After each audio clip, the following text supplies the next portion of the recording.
impossible de passer à côté en arrivant à Notte. Les pancartes se comptent par dizaines et au cœur du village, l'installation d'une antenne 5G fait parler. Si on veut le mettre au-dessus d'une école, je ne sais pas si c'est vraiment, le lieu qu'il faut vraiment choisir, quoi. Voilà. J'ai 2 enfants à l'école, voilà, j'habite pas loin en plus, j'habite au Pré-Martin, donc on a peur un petit peu de tout ce qui peut se passer. C'est sur ce terrain privé qu'une antenne de 26 mètres de haut pourrait voir le jour. Elle rapporterait à son propriétaire autour de 8 000 € par an. Située à moins de 500 mètres de l'école maternelle et primaire, parents et riverains s'inquiètent. On n'est pas une zone blanche, on ne comprend pas trop leur démarche.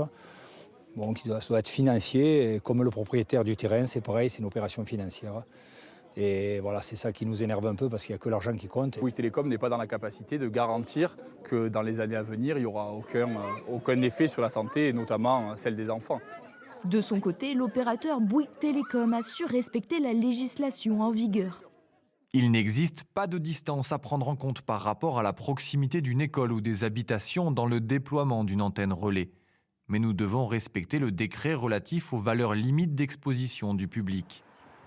Une réponse qui ne satisfait pas la mairie d'Anotte. Nous, en même temps, on remet en cause aussi la réglementation qui, pour nous, est trop vieille. Il y a une évolution sur les installations techniques et technologiques. Les effets ont aussi évolué.